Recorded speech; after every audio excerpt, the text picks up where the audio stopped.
အားလုံးပဲမင်္ဂလာပါရှင်အခုပြပြပေးမှာကတော့ဒေါ်စီပြုပင်ခေါ်တောင်စီပြုပင်ရဲ့ကျမကြီးအတွက်အသုံးဝင်ပုံအသုံးပြုပုံနဲ့အကျိုးကျေးဇူးရှိပုံတွေကိုပြပြပေးသွားမှာပဲဖြစ်ပါရဲ့နော်ဒေါ်စီပြုပင်ခေါ်တောင်စီပြုပင်ဟာ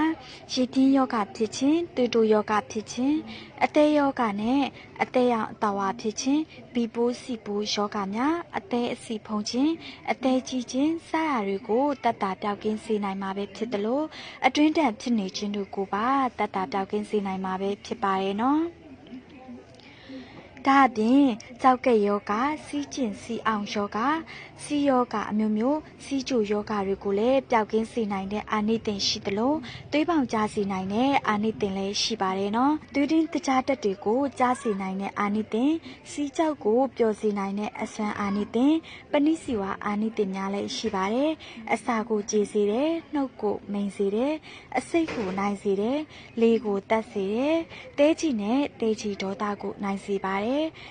သွေးအံသွေးကြခြင်းရှင်ငယ်ချောင်းဆိုးဖြစ်ခြင်းဝါတင်နာပန်းနာရင်ချစ်ယောဂ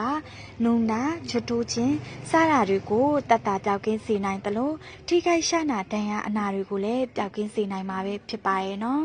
စေးပြေဒေါ်စီပြုပင်ခေါ်တောင်စီပြုပင်ပြင်စ၅ပါးစလုံးကိုအသုံးပြုနိုင်မှာပဲဖြစ်ပါရဲ့ရည်ထင်းယောဂစီပူညောင်းကြယောဂဖြစ်ခြင်းစီယောဂအမျိုးမျိုးသွေးဝမ်းယောဂစီတဲ့သွေးပါတဲ့ယောဂ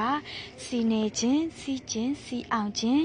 စီကြောက်တေခြင်းစတဲ့ယောဂဝေဒနာတွေအတွက်ဒေါ်စီပြုပင်ခေါ်တောင်စီပြုပင်လေးကိုအမြင့်ပါမကျက်အောင်အကုန်နှုတ်ယူပြီးတော့ပြင်စ၅ပါးစလုံးရေစင်အောင်ဆေးပြီးအပင်အနေထားပေါ်မူတည်ပြီးတော့7ပင်အတွင်းလူတလောက်ချင်းချင်းအသုံးပြုနိုင်ပါတယ်နော်